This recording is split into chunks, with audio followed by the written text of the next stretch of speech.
Суроом экология министрлигине. Экология министрлиги Бишкектеги абаны булганганы боюнча канча жеке ишканаларга эскертүүлөрдү, айыппулдар салдыңар? Азыркы тапта 300дөн ашык рейд болду. Ал боюнча азыр Бишкек шаарынын жетекчиси бар. Ушул боюнча жүргүзгөн ишмердүүлүгү боюнча да толук кандуу маалымат берип койсун да. Сизден сурап атам, Бишкектен эмес, сизден. Кечирип коесуз. 300дөн ашык рейд болду. Азыркы тапта өзүбүз бул болуп аткан кырдаал боюнча да жергиликтүү өзүбүздүн каттыктагы аябай активдүү катышкандыгына байланыштуу. Ошол эле учурда коло коңшулар дагы айлана чөйрөдө болгон баняларды дагы өз алдынча да контролдоп маалыматтарды берүүлөр болду. Бирок текшерүүлөрдүн негизинде көйгөйлүү чоң нарушениялар табылган жок. Ошол эле көмүр менен колдонуп аткан учурларды биз белгиледик. Сиз Жалал Абадка кошкон Ош башкармалыгын биздин кесиптеш Айбек Жапарович айтса тактап коеюн деп атасыз. Не деген жооп бул? Мен жанагы болгон каттар боюнча мен тактап турган кат жүзүндө жооп берейин деп айттым. Жок, сиз тактабай азыр жооп берген келдиңиз. Жооп берип коюңуз. Эмне үчүн силер Ошту Жалал Абадка кошуп койдуңуздар? Ал кетирген катачылык болсо керек. Керек эмес, точно айттыңыз. Эмнеге керек? Мен аны теништирип берем. Теништирип берип айтайын. Жок, сиз билесизби Ошту Жалал Абадка кошуп койгонун? Жок, билбедим, аз бияктан окудум. Көрдүңүзбү, билбейсиз. Ошон үчүн мен тактап коеюн дедим. Билбесеңиз бул жака келбей жүрүңүз анда. Бизге 33 адам кат менен кайрылып атат. Эмне үчүн силер Оштун башкармалыгын Жалал Абадка кошуп атасыңар? Жооп бериңиз. Билем деп келдиңиз. Ош кагаз түрүндө мен сизге жооп берейин. Ар бир областтардын өздөрүнүн башкармалыктары бар. Бул боюнча азыр жазылган катта катачылык болуп калды. Туура деп эсептейсизби ушул Ошту Жалал Абадка кошуп койгон? Жок. Ар областын өзүнүн управлениясы бар, өзү жүргүзгө турганга. Анда ар областты өзүнүн ордуна коюп коюңуздар. Макул. Кийинки МВД Сузакта кылмыш болду. Жеңишбек Шермаматович көтөрүп чыкты 14 күндөн кийин. Бүт ошол жердеги кылмышты жашырган милициялар иштен алынды. Силер депутаттар көтөргөндөн кийин гана иштен алып, анан кылмышты ачып калгансыңарбы? Урматтуу Шайлыбек Карабекович, ал жерде кылмышты жаап жашыруу болгон эмес. Эмнеге болгон эмес? Улуттук коопсуздук комитети тарабынан маалыматтардын негизинде ошол биздин кызматкерлер мыйзам бузуудун негизинде алып барып деген жооп. Жаап жашыруу болбосо онда Жеңишбек Шермаматович жалган айтып коюптур. Кечирим сурайлыбы сизден. Кылмыш жаап жашыруу эмес, ал жерде кылмышты ошол башка жарандардан акча талап кылды деген негизде азыркыда улуттук коопсуздук комитети бул кылмышты алып барып атат, комментарий бере албайбыз ал боюнча. Көрдүңүзбү? Жогорку трибунага келип ал деп атасыңар. Анан мына бул Оштогу чабышы боюнча видеонун чыгарган бир жагы жакшы деп айтпаңыз, туура эмес сүйлөп койдуңуз. Эч кандай жакшы эмес. Алсыз жаткан адамды 30 жолу урган жакшы эмес. Аны көрсөтпөш керек. Жакшы деп айтпай жүрүңүз.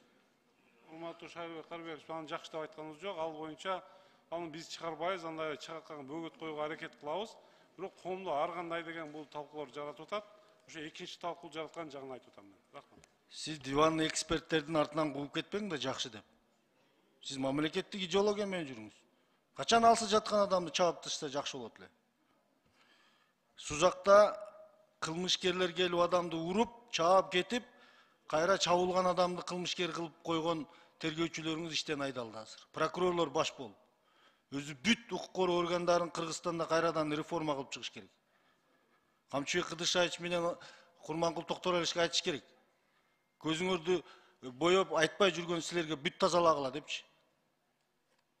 Кийин Газпром боюнча. Газпром сиз эми чечем деп келдиңиз. Мына Дордой бир, Ак Тилек, Ак Бата, Энесай, келечек бүт ушу Бишкекте жаңы конуштарга эмне газ тартпай жүрөсүздөр? Шалыбек Карабекович, мен жана маалыматты берип кеткендей, Ак Тилек жана Бакай Ата деген жаңы коңуштарга 2023 жылы газ түптөрү курулушу башталат, аяка газ берилет. Андан тышкары жана ылдый жактагы Лебединовка деген айыл, ал жерде деле ылдый жактагы жана смогко чоң таасири бар, аякта да газификация болуп атат. Анан жана мен айтып кеткендей, биз мэрия менен азыр дорожный карта түзүп келе жаткан бир ушу 3-4 жылда бүткүл шаардын өзгөчө жанакы түндүк жактагы жаңы коңуштарга газ берүү деген жумуштарды пландаштырып атабыз. Сиздин бир өкүлүңүз комитетке келип алып, газ каякта десе турбада дейт. Турбадагы газдын кимге кереги бар, элге жетпеген? Шалабек Карабекович, азыр мындай да, эми чын айтыш керек. Бул газдаштыруу боюнча дагы, энергетика боюнча дагы бүткүл эле бизде эмес, бүткүл Борбордук Азияда кырдаал акыбал абдан татаал болуп атат. Бизде деле эмес, биз эми туура түшүнүш керек. Биз эми импортозависимый странабыз. Бизде өзүбүздүн газыбыз жок. Бул жерде азыр мына Сиз Борбордук Азияга кетип бизди алып качпай эле коюңуз. Силердин кайдыгерлигиңерден тартпай атасыңар. Бишкекте конуштар, канча конуш газ тартылбай турат азыр? Азыр 14 Бишкек шаарында 46 жаңы коңуш бар. Анын ичинен 27си газ менен камсыз болду. 5и азыр 2023 планга киргизилген. 14 жаңы коңуш газдаштырылат элек. Сиздер борбордук турбаны алып барганда жана 40-20 миңден 50-100 миңге чейин топтоп элдерден 1 миллион бир көчөдөн алып атасыңар, анан өзүңөрдүн балансыңарга өткөрүп атасыңар. Элде топтогон акчаны. Кандай болот бул?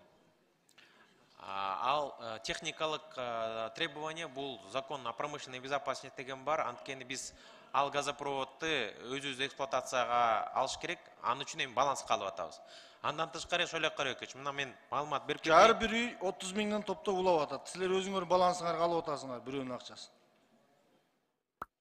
Андай жерлер абдан аз болуп атат. Анткени көбүнчөсү Аз бир дана болсо да кылып атасыңар да бир нече көчөлөр. Шалек Карабекович, 95%, 99%дарында ошол көчөдө өткөн газопроводдорду биз өзүбүз жасап атабыз.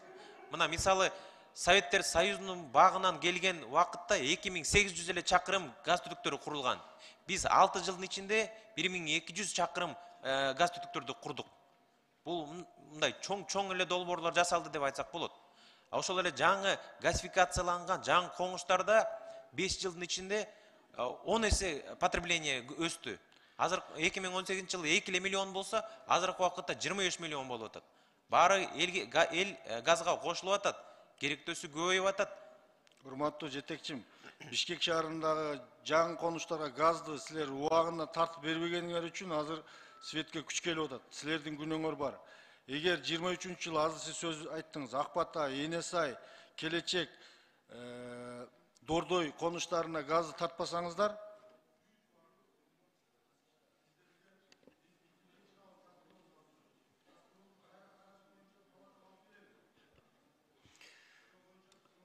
Эске алыңыздар. Кийинки сөз Турсунбаев Азизбек Атаказовичке берилет.